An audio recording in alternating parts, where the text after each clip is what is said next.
Hi, good afternoon, good morning, good evening, wherever you might be. My name is Michael Douglas. I'm the Senior Product Marketing Manager here at Celigo, and we want to welcome you to our latest and greatest webinar of why automation is critical for the next generation of accountants. We're extremely lucky and pleased to have a great friend of Celigo's, Jotham Tai, the CEO of Gapify. Hi, Jotham. Hey, Michael, how's it going? Thanks for having me. Oh, no problem. Thanks so much for taking the time today. Jotham, I'd love if you could give an introduction and a background to the audience, to yourself. Yeah, absolutely. So I'm Jotham Tai, founder and CEO of Gapify. My background, as maybe the title of this webinar implies, is in accounting. Just to give you a quick background there. So I started my career in public accounting. I did audit for many years, and I actually started one of the first Sarbanes-Oxley compliance practices in the San Francisco Bay Area back in 2004. Then took my firm and grew it to add different suites of services, including implementing the first wave of cloud solutions. Spent some time in the industry, did some pre-IPO consulting. But at the end of the day, what I learned in the 15 years I was in the industry is that automation was lacking, and therefore started my own company to automate mission critical processes throughout the financial reporting process. Great. Thanks so much, Jotham. So just before we get started, if we want to kind of go to the housekeeping, we have some housekeeping issues. So all participants are muted throughout the presentation, but we do want to keep it as interactive as possible. So if you do have questions along the way, please feel free to go ahead and submit them in the chat box.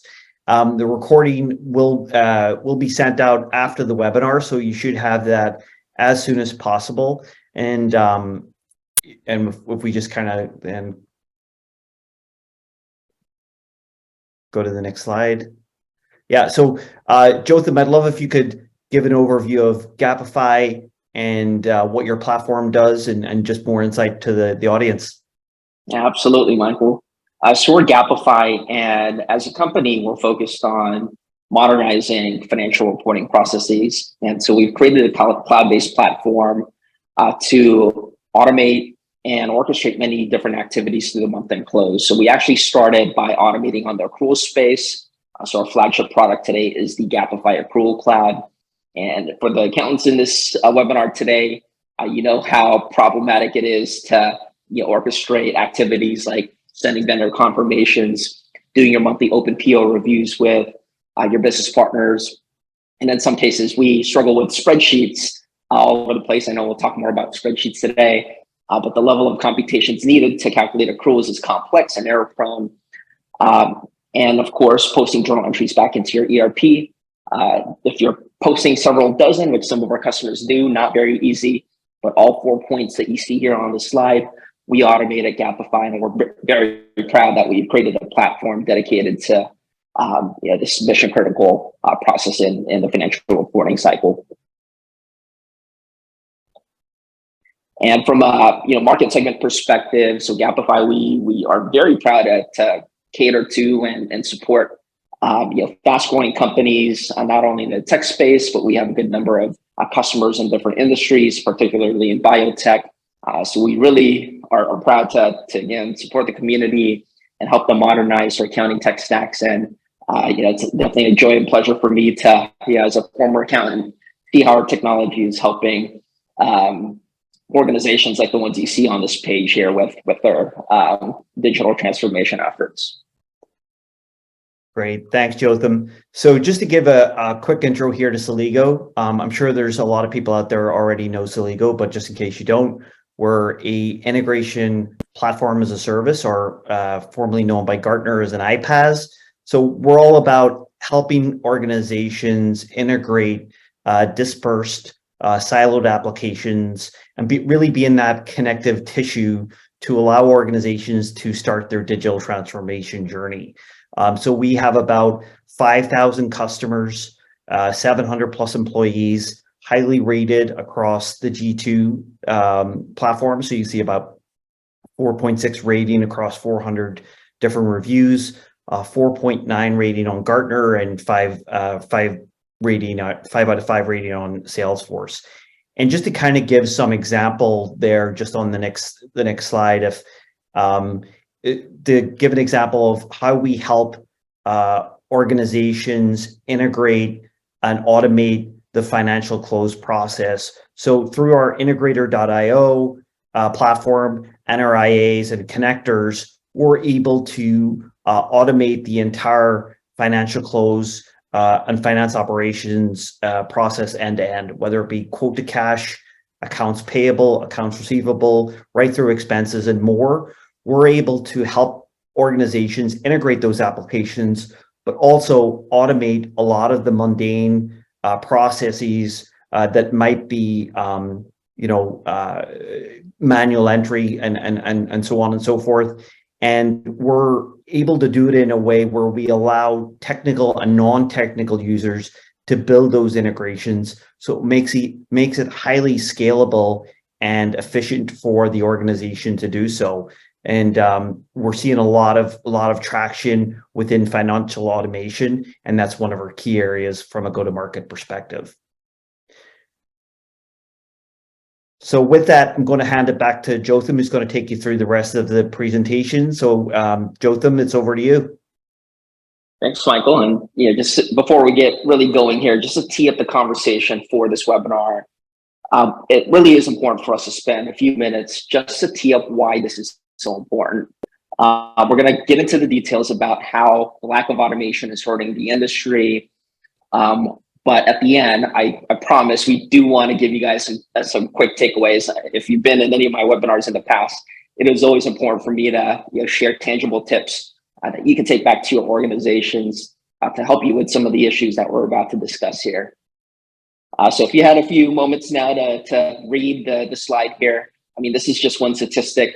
The Wall Street Journal example here is one of the most well-known stats today in the accounting industry and the accounting profession, because it speaks to the gravity of the issue that we're seeing in the profession. I mean, 300,000 people leaving a profession is a staggering number. There's some cities that are a lot smaller than that, but I think, and we'll get into some of the examples later, I think we all know why this is happening. And the lack of automation is making it harder for the next generation of accountants to automate. And unless we do something about it, this is going to get a lot worse. And I do want to spend some time talking through, what some of the impact could be. But before I do, I just want to make sure I emphasize, yes, we're going to talk about the different issues we're seeing with the lack of automation.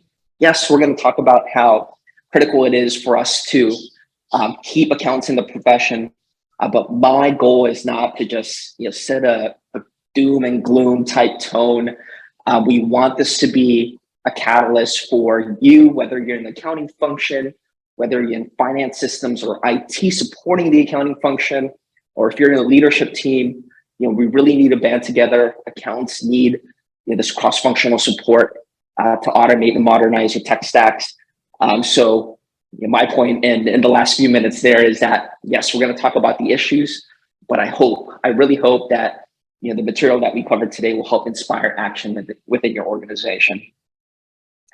So let me talk about how this is impacting the mass exodus in the profession will impact organizations. I know we're not there yet, but we are really reaching that precipice of where everyday accounts are going to see the impact of this, and not just accountants actually, but businesses in general. So I spent a good amount of time talking to industry leaders, talking to different CEOs in my network. I just want to quickly share an example. A couple weeks ago, I had coffee with a CEO of a publicly traded company, recently went public, and he experienced the shortage of accountants firsthand, in this case on the audit side.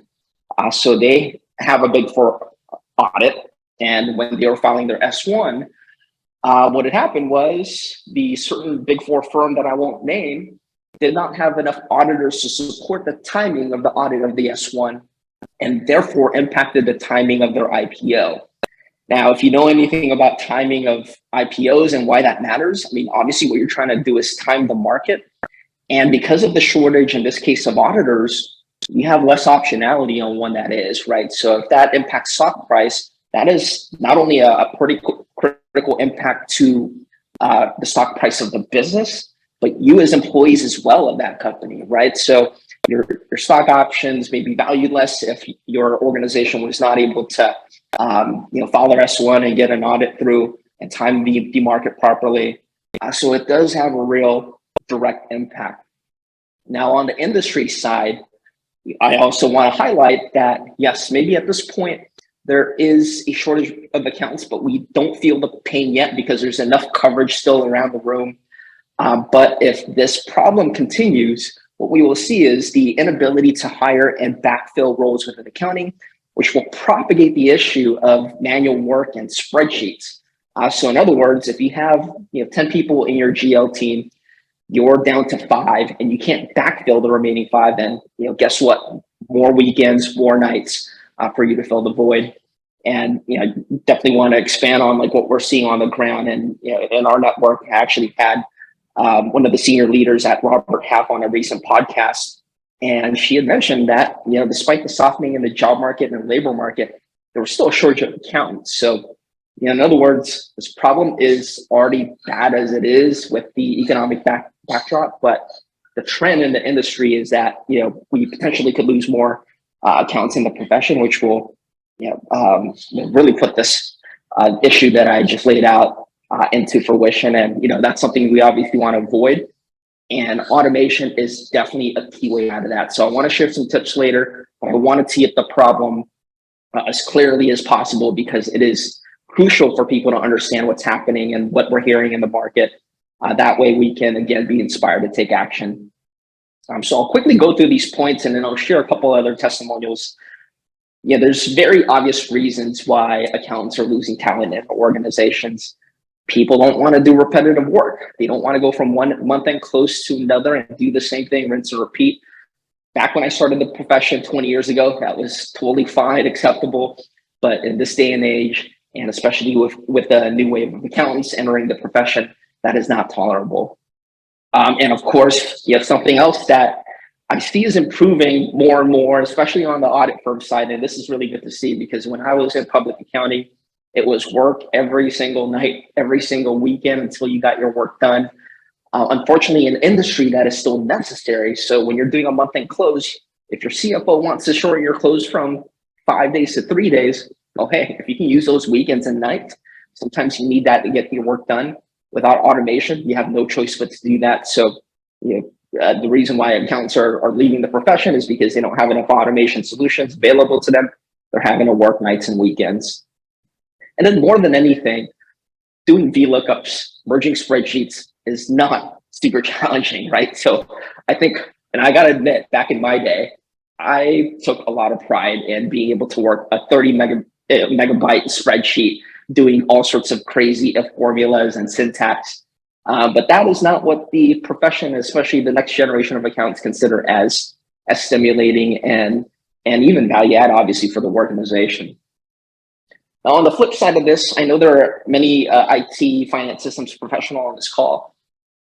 Trying to get us to change is like pulling teeth, right? And so we've kind of gotten to this point where we accountants need to change and automate, but I know the IT teams that support us sometimes has a hard time getting us engaged because we love our spreadsheets. We want to hang on tight because we know how they work. The concept of consistency from month to month and just knowing where things are makes us a little bit hesitant to move forward with any kind of change.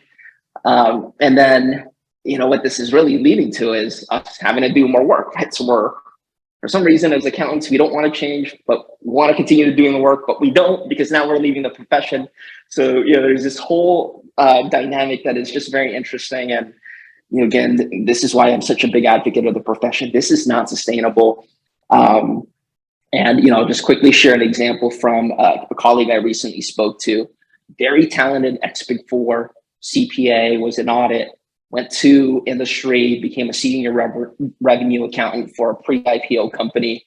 Really excited to understand like revenue and go-to-market strategies. But his job was really maintaining a spreadsheet that had to be updated month in, month out. And after several months, he realized that the nature of his work was not strategic at all. It was copy and paste, roll forward a spreadsheet. So he ended up going into FP&A, finance, wanted to do more strategic work, but then found out in FP&A that they were also still shepherding a lot of spreadsheets, and it was more of the same. And this is a tech company that was pre-IPO, so you can't just necessarily assume that just because you work for a tech fast-growing company that the environments that folks operate in are modernized. But in this case, that very talented CPA, I still keep in touch with him, ended up going to coding boot camp and became a developer. And so, this is an example I hear almost daily now. People wanting to leave the profession because of the amount of manual work that they have to put up with. And a few more slides, and I definitely want to get into solutioning. The environment itself has a big factor as to why this phenomenon is happening. And it's a set of these different reasons. Every organization is different, but the pace of change, I want to focus on that one. If you're a business that is growing, and business models these days evolve very quickly, right? So back in the day, you sold one widget, and that was probably what you're going to sell for the next 20 years. But in this environment, I was speaking to a CEO of a company that in their Series C stage pivoted from a services company to software. And those types of pivots has an accounting impact. So we have to understand the new business model. We have to adapt our technology around it. But the pace of change of a business makes sometimes the environment less, not less conducive, but harder to figure out an automation strategy. So it's not, it's not super simple. You can't just say, hey, I'm ready to automate. There's all these factors that you have to take into account to make sure you're successful with your automation projects. And then I'll just quickly touch on the last part, human error. I mean, geez, we are in 2023 now. I have been in the profession for 21, 22 years now, and spreadsheet errors are still rampant. Without automation, we're not getting any help. I mean, the number of data sources are increasing. The number of data sets that you're having to merge and calculate with are increasing. And without tools and solutions to help automate, we're going to continue to see these human errors that are happening. And for our product specifically at Gapify, so we automate the accruals process. If you look at the statistics of what percentage of restatements occur due to various reasons, I mean, a lot of them are obviously a root cause human error, but accruals is number 3 cause for SEC restatements because of, again, in cases where environments are not automated, it's a huge risk. Hey, Jotham, just to go back to your point about keeping up a pace of change and the individual moves, how have you seen within your conversations in your day-to-day, have you seen organizations that kind of they know they have to automate, they know they have to improve, but they've kind of went down the wrong rabbit hole, right? They went, oh, we need to automate, right? Like we'll just get, we'll just digitize this part of the process, or we'll just digitize that part of the process. Have you saw that? And if you have saw that, like, where's the typical kind of, schoolboy era, if you will? Yeah, and there's a little bit of catch-22 in this, Michael, and it's a really good question because it really does take a very collaborative and cross-functional approach to determining the right automation strategy, right? So because all of these systems are interconnected, you can't just in silos say, hey, I'm ready to go with a tax solution, or hey, I'm ready to go with a new marketing solution. There's so much connected. So that's one dimension of it, right? There's multiple players involved, and data travels through in a very connected way these days. That's one dimension. The other dimension I mentioned earlier is the pace that businesses are changing, right? So you may know how the end-to-end looks like and how your ecosystem should look like today, but have you factored in, that change in business line 6 quarters out? And in order for you to really tie it together, it takes leaders to get together, leaders from G&A, finance, FP&A, accounting. It takes leaders from the business. If it's order to cash, marketing and sales probably should have some level of interaction with the finance systems team. Otherwise, what's going to happen, and I'm sure, Michael, you've seen this in your your customer base, you're going to solve for one problem that does not scale properly to the next level of growth. And I know there's a slide on that later, but you really have to get everyone together to discuss this regularly. And I say catch 22 earlier because in an environment where you don't have enough time because you're doing so much manual work because everything is so manual, it's hard to make time, right? So, I mean, I think the advice I would give to the audience related to that is you just have to bite the bullet, tackle automation solutions, and then set this culture where you're having cross-functional standard updates just to make sure you have a good plan in place. Because the real risk is you make an investment, you take the time in investing in tools that are maybe not as relevant a few months now or a few quarters down, I should say. Great, thanks, Jotham. A few more reasons there, and I want to make sure I keep an eye on time and spend some time offering some of the tips that I think will be helpful to get things going. But how to start is also a reason itself why some environments are still antiquated, right? I call this actually, what did I call it before? I just spoke with a customer about this. It's some level of paralysis, right? You're looking at your tech stack, you're looking at the gaps, you're looking at like where the priorities are. And what a lot of organizations will see is like, oh my gosh, like there's so much that we can do in so many different places. Where do we even start? And sometimes trying to figure that out in too much of a rigorous way kind of slows things down, right? And I know there's a balance between you want to be strategic about where to make your investments first, but then in accounting especially, you have this cycle, right? You only have limited time to go from one month end close to another. So in other words, if you're spending too much time overthinking, overanalyzing, you get paralysis, right? Because you don't know what to do next and you're not taking action. So, keep in mind that where to start has been an issue. I have seen that with customers. I have spoken with fellow controllers, and because the concern is that we don't know where to start, that has impeded organizations' ability to do something and start something. So, I wanted to highlight that first box because it really resonated with me. And of course, the other points here are very relevant as well. Yes, we are dealing with challenging macro environment, higher focus on profitability. Although I would say automation improves profitability if you do proper analysis and you have good visibility on payback. IT resources, obviously for finance and accounting teams who need that level of support, it's not easy. Let me tell you, to find talented professionals that can partner with finance and accounting teams to go through vendor selection or an implementation process. So all of these are great reasons why we are at this state where we have such big problems.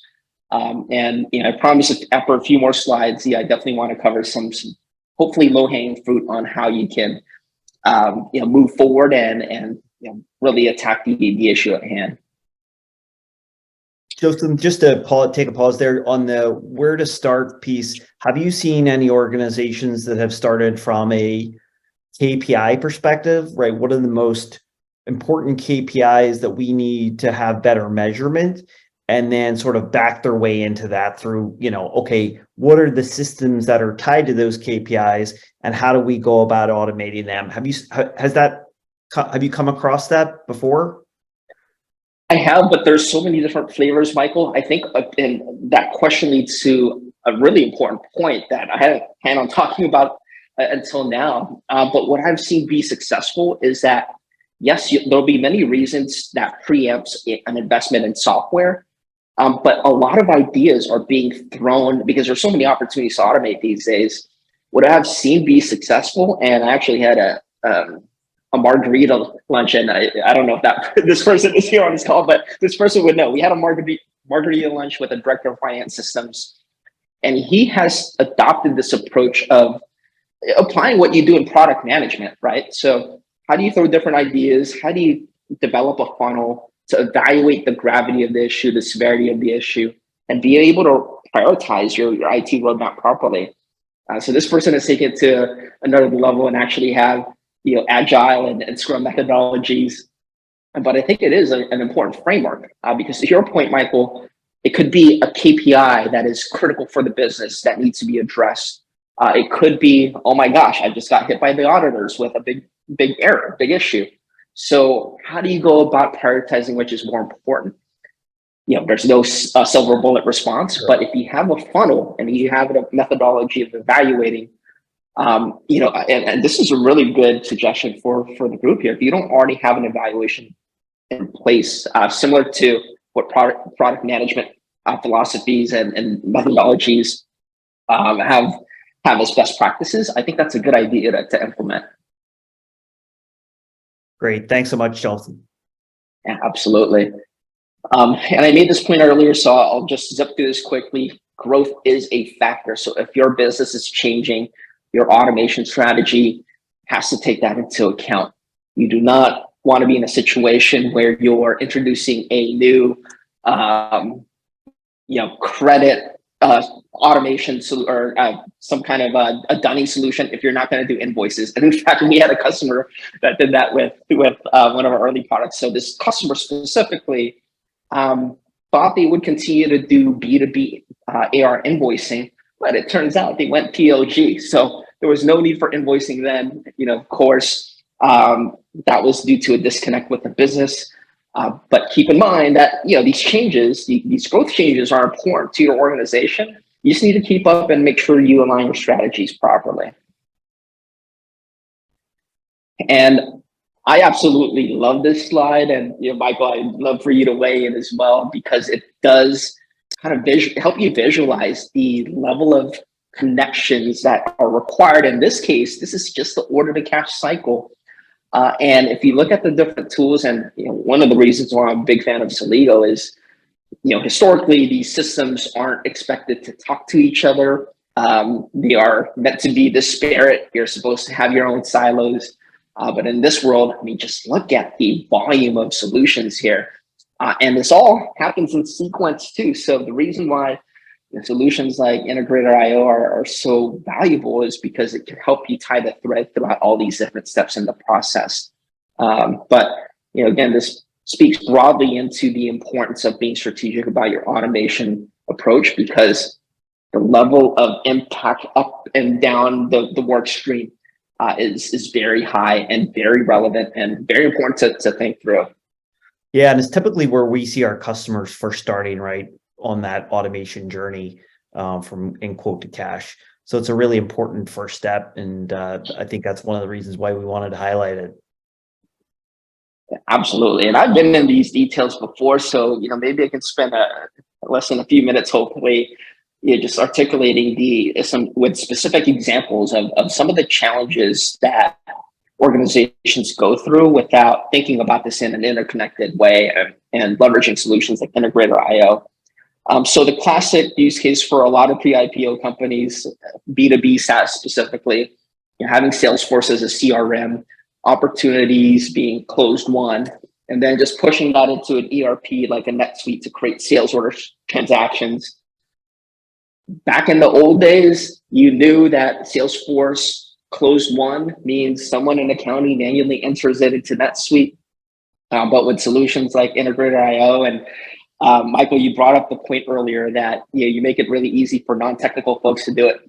I've been able to build that integration, and it's important, right? Because you're no longer having to duplicate entry into two different systems.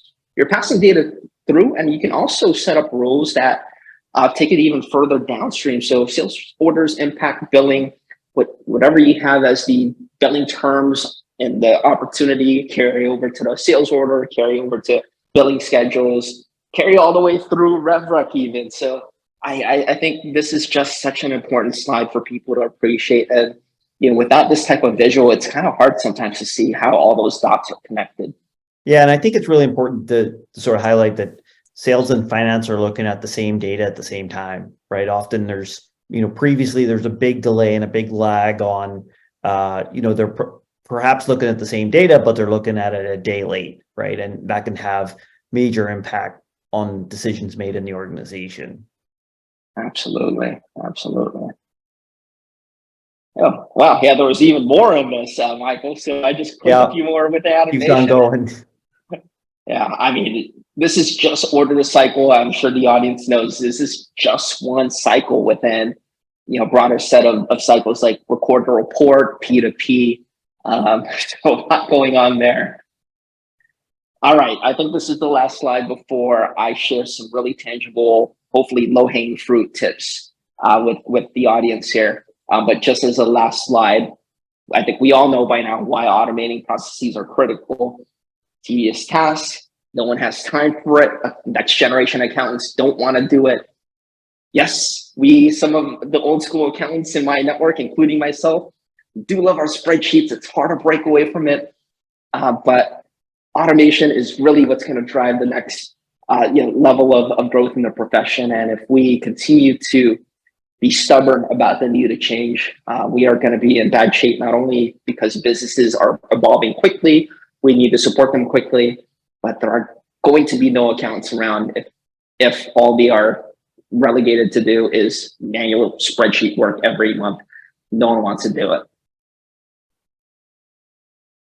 All right, so this is my favorite part, and just to keep track of time here, it looks like we've got good 15 to 20 minutes to cover this, and we'll get into Q&A later. But this is to me very easy, but gosh, I gotta say, and this is more meaningful to me now because as a CEO, I do set the tone for how our culture or how I envision our culture to be, right? So I can work with my execs and VPs and the board to say, I want Gapify as a culture to be mindful of innovation solutions that can help grow our business.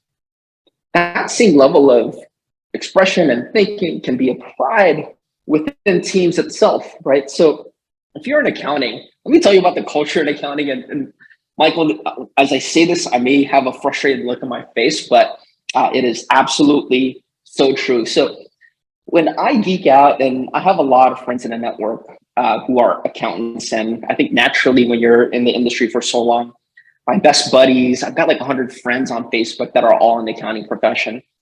When we hang out, the culture is your month end close done? Is your last month end close done yet? Or how did the last audit go? Or how did your last month end close go? I actually had a dinner last night with a chief accounting officer who is now my friend, a pre-IPO company, I should say. And before we started talking about the Knicks, the Warriors, in this case, he's a Longhorn fan, we talked about clothes. So, and that's kind of our culture. So, and I'll talk about like why that's important to change through tips like these. So our brain space is taken up by just this idea that we do close, we do close, we do close. It's harder for us to break away from it and allow ourselves to explore technology that we should be exploring to automate our environments. So I think this is an effective way to break through that, right? Like, why not, as an accounting leader, or if you're in FP&A or finance systems or IT, please maybe promote and start this yourself.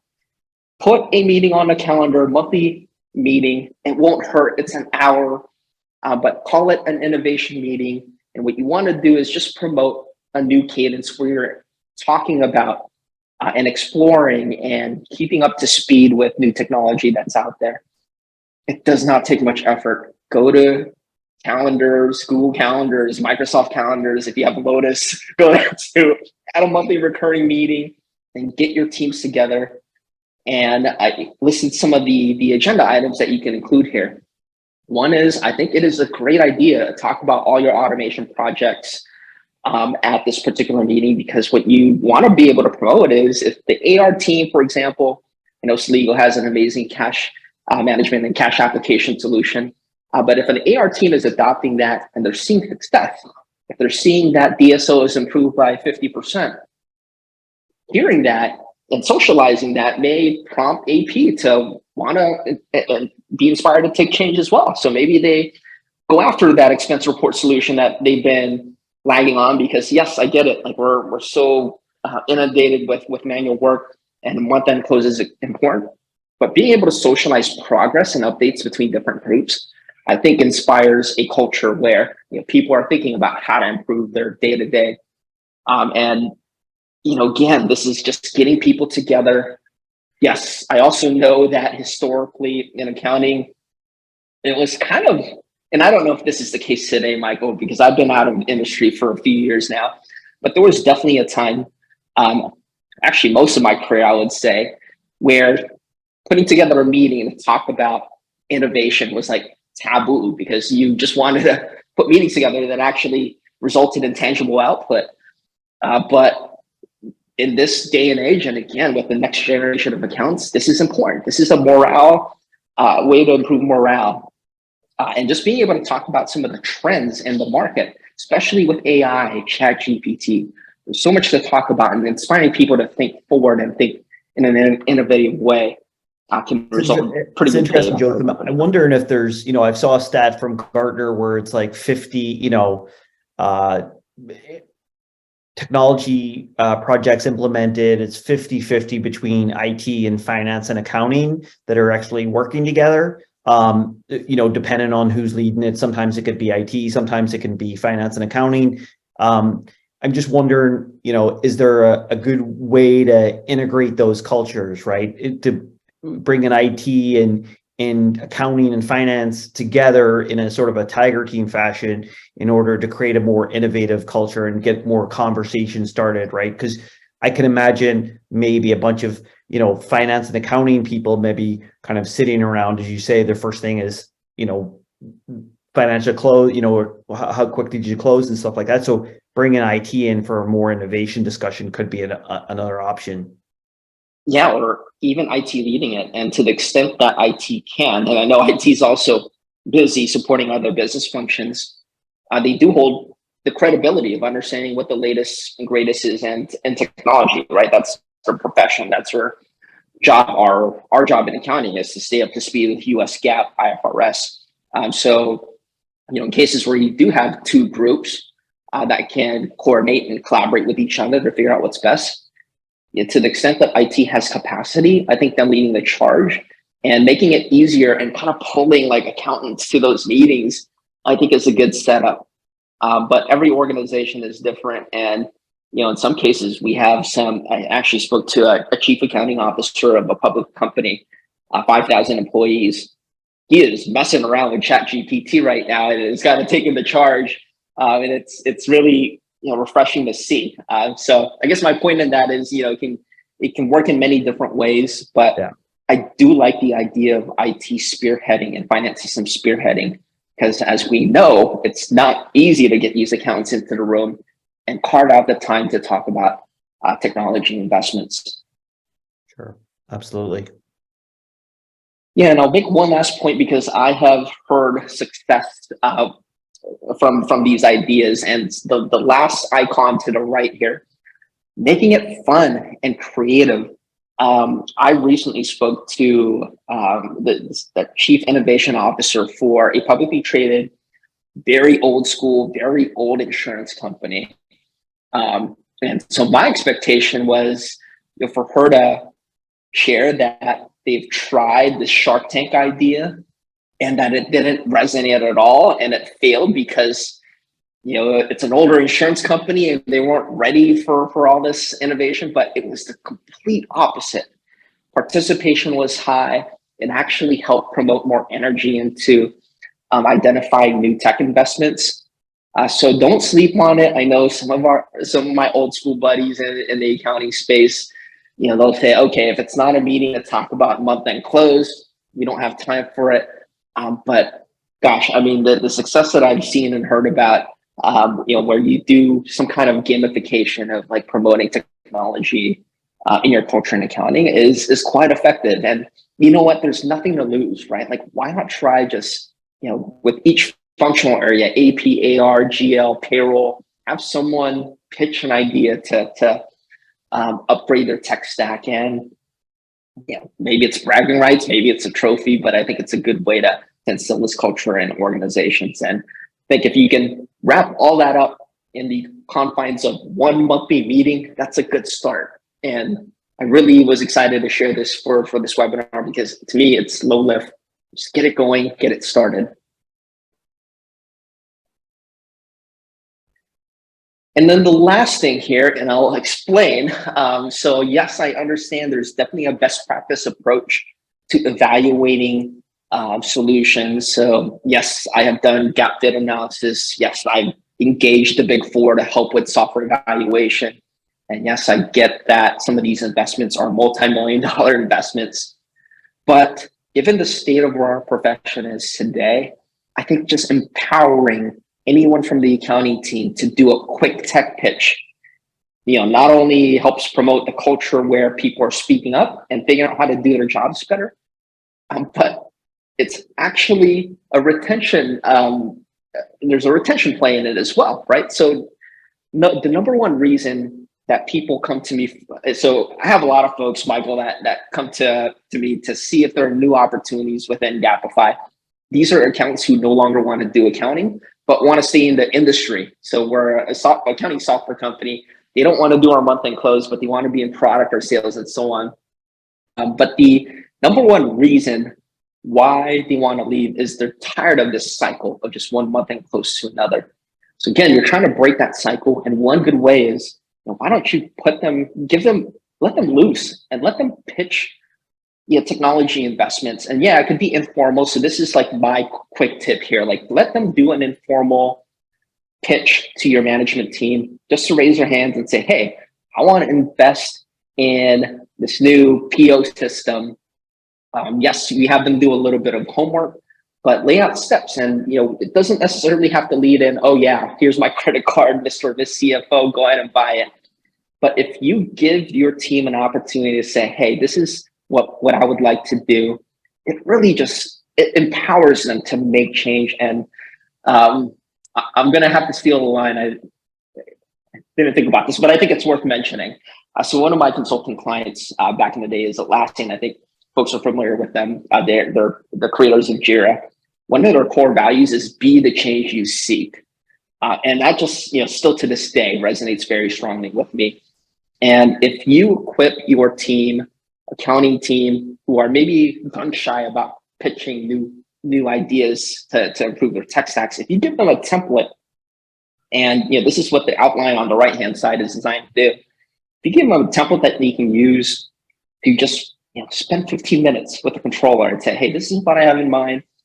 This is my ask. Please invest in a commission software because we're growing 50% every year.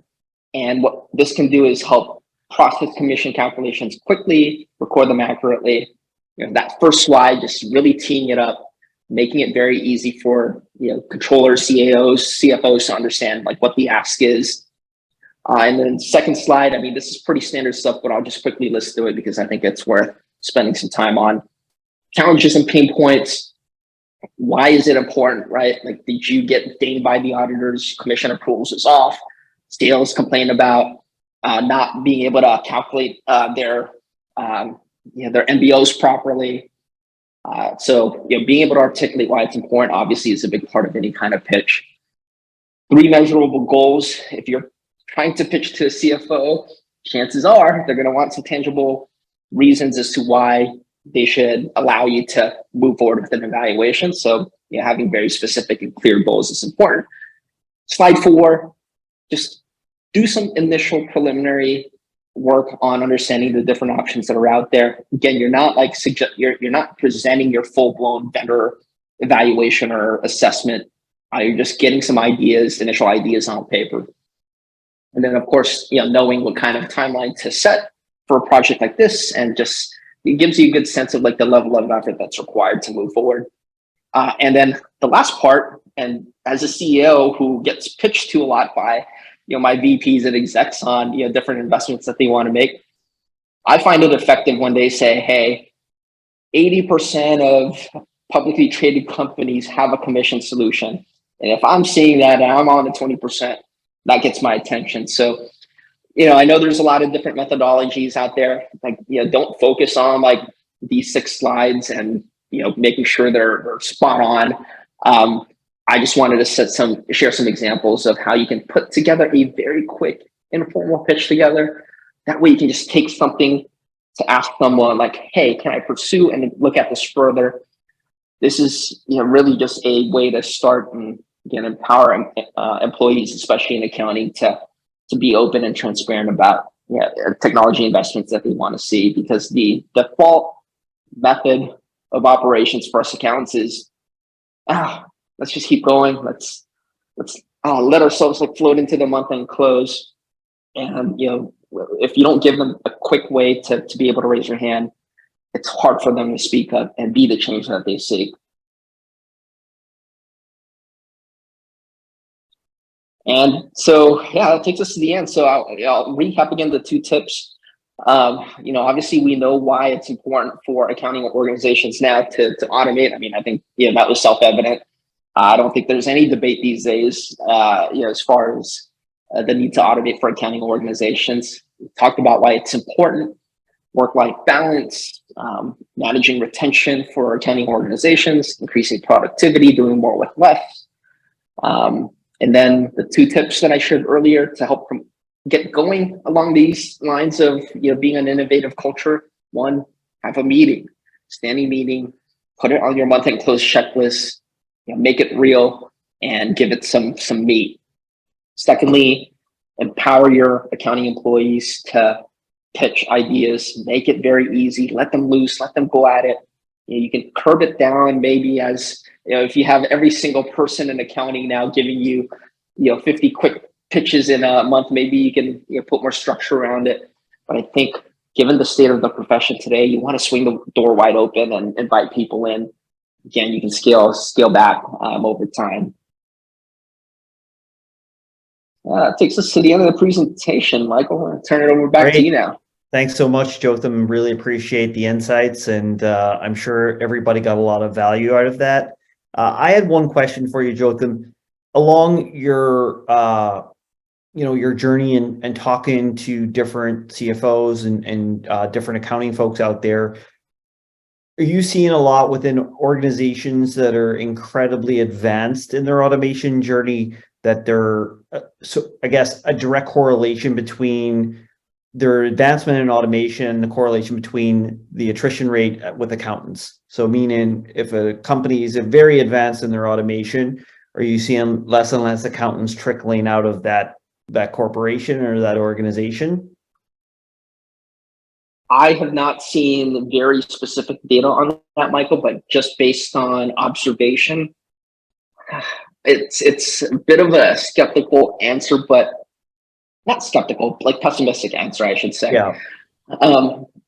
Even the ones that have like very robust finance systems programs, and even the ones that they lean in heavily on automation, there's just so many processes still in accounting that it's not enough, right? And for sure, if you introduce a solution for cash applications or cash management, it definitely solves problems for the AR team. But there are 5 or 6 other teams that are still hurting because, for the most part, a lot of the organizations I'm around, it's more keeping up. So I haven't really come across, in other words, too many organizations that are far enough along where they feel comfortable and confident that retention is not an issue because of this. I hope that changes, and I think there's definitely good momentum going towards that. But it's hard for me to say, Michael. It's a good question whether there's a direct correlation today with robust programs versus retention.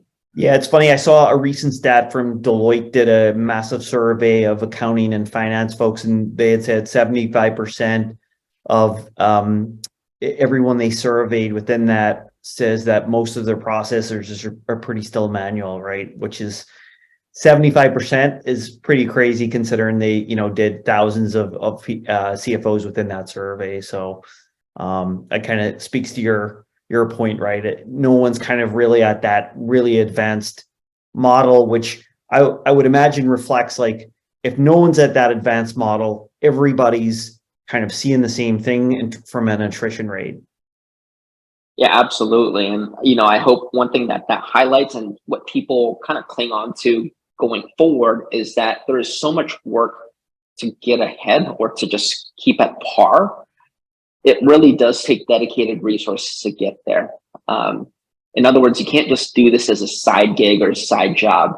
it's hard enough as it is, for people with larger teams and a lot of support from finance systems and IT to get to where they need to go.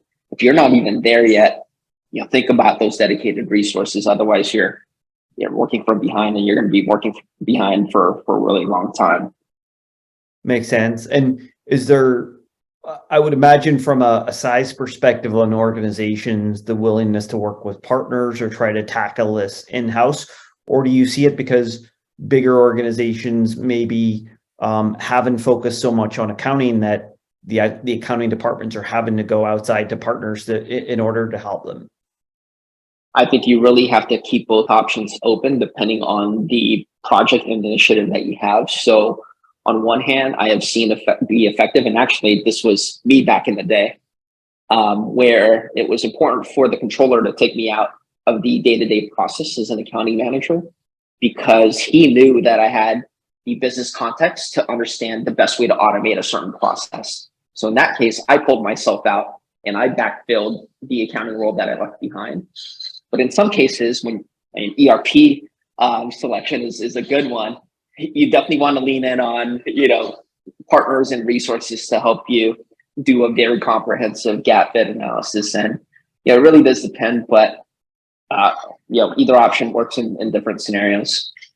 Yeah, I would imagine it's going to be pretty difficult. The topic that we're talking about so many accountants leaving, not enough accountants coming in to replace, and you're saying, you were able to backfill your role, right? So if those people aren't available to even be, to backfill roles, it's very hard to take people out of the business to try to spearhead these IT projects, right? And that is one of my biggest concerns in the industry today, Michael. If more accountants are leaving, even if we made a decision and commitment to invest in more resources to help automate, if those resources aren't there, we can't fill them, then we're stuck at where we are. So it goes back to that whole catch-22, right. Which I think the optimistic point here is like get started now, because the supply in the profession is lower and decreasing. And it's good to start it now, because not only does it kind of stop the bleeding, but it makes sure you have the supply and resources that you need to take on those automation projects. Sure, makes sense. So I think that's the end of, I'm just checking here, see if we have any other Q&A from the audience. But I think that's everything that we've addressed. So I want to take the opportunity to thank you so much for your time today, Jotham. It's been very, very enlightening and very insightful.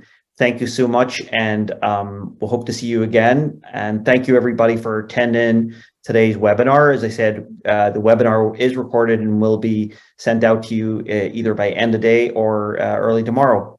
So thanks again, everyone, and have a great day.